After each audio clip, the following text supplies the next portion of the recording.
Okay, wanted to give you an update with my sales. I'd say still not doing the greatest. I closed a 6K deal to split, so they paid 3K yesterday and then 3K on in 30 days. That was one deal closed. I had two follow-ups, which they never follow up, and they didn't want to follow through. We'll talk about the objections that I came across. And also, one guy was fear based and wanted to think about it. And the other one was a 19-year-old kid. He just wanted to look at other options. That was more fear based and sacrifice. So the guy did close. He was very problem aware. He wanted to do it more for family reasons and connect to his cultural roots. He had a strong gap. You could see the reason. The only thing that stopped him from moving forward, and it required like a follow up close, was that he wanted to look at other options. I needed to do a better job at closing that door in terms of what he's looking for. Deep down, the real conversation was it was a finance option, so he wanted to look for a cheaper option to get him the results. But then I'm thinking about it now. How can you actually get, or how we actually know the method would work regardless of the cheaper results? So you're making decisions based on what you put in versus what you get out. Okay, so you're not even basing anything on the methodology anymore. You're basing things on the price. So what does that mean? You don't care about the method.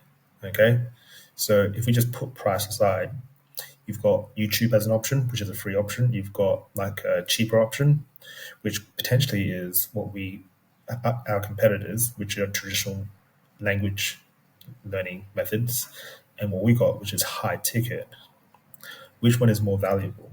Okay, why is that? So I need to get better at distinguishing them to rule out. Okay, it's a money conversation. Then is it fair to say that that um, so it's fair to say that you see the value in this, but let's just talk about the finances then. Okay, so how what's more important to you? What you actually put in, or what you actually get out? And in 6 months' time, when you're actually confident and conversational in Mandarin, like we'll just be laughing about it. Okay, so I can't help you if you keep thinking about the finances or things or looking for cheaper options. But are you actually committed to solving this problem? Why? And just bring up the discovery. That's what I need to keep working on.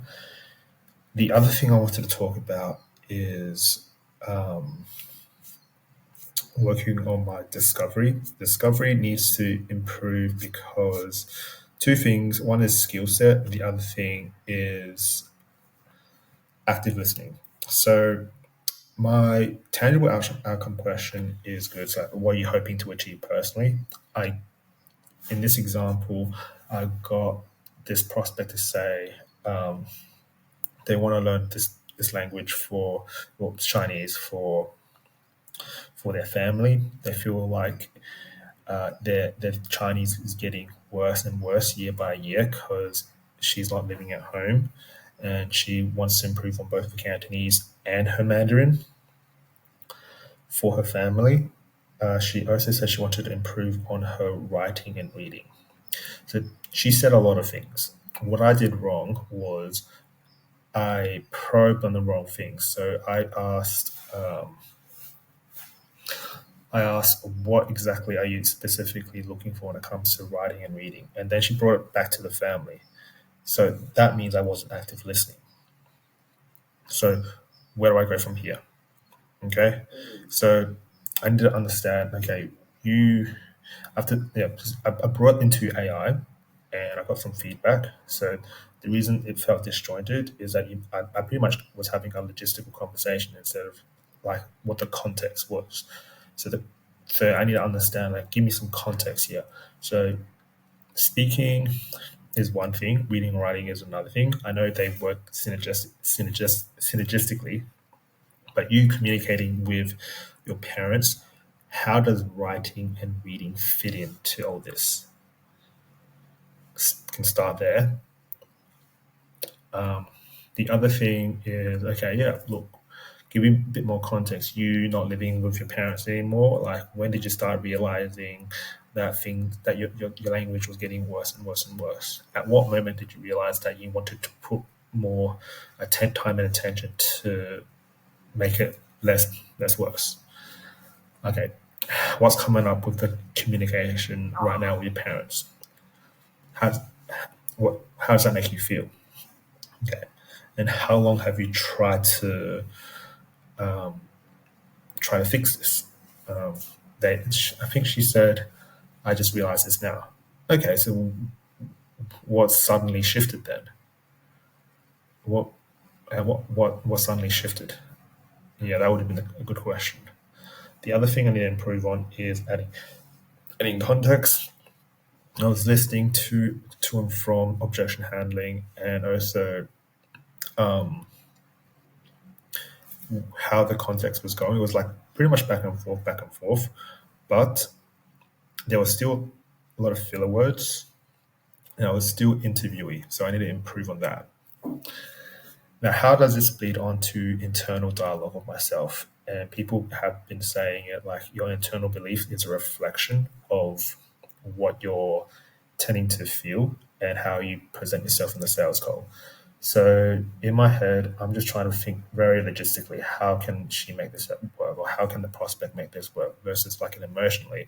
And you start thinking about this off as an emotional relationship offer, as opposed to a logistical Chinese offer. That's how you increase the value of it. So things that I was learning is just bring it all back to the outcome, bring it back to what it could potentially look like or what they lost. Okay. And if things continue this way, how much more could you lose? Okay. And knowing that you could lose that if we have the same outcome, like are you is having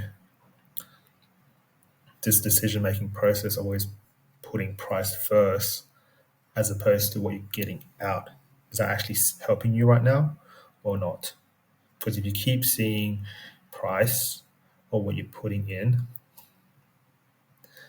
as part of your decision making process, can you potentially see why this is the reason why you never took action or you never saw this as a priority? Because I'll be the first to admit, spending 10K on a language program is no chump change. Okay. But like, you know, this is where I get stuck. Don't really know where to go from here. So this is where I get stuck because I just don't know where to go. Yeah, look, I can't like. Can you actually put a price? I need to work on this because this is where I'm stumbling. So that's the internal dialogue that I need to keep getting better at. Um, the other thing that I've noticed as well, last 2 days I was feeling a bit stressed out, and it's more about how people perceive me, and I want to know how I can use this to my advantage. What I mean by that is every time I do well, I want people to see me as competent, especially in physio as well. In sales, I want to make sure I'm there to help them and be competent to be on their side, not competent to make the sale. So I need to understand the difference between the two. That way, I don't feel too stressed out about the outcome. Because if I'm competent to help them and I guess not be so attached to the outcome, then I feel like the stress will be less of a burden to me day by day. Today, I feel pretty good. Just had a session at jiu-jitsu, but I did feel that stress coming in to the sales call. We had to reschedule anyway. But moving forward, things are getting better.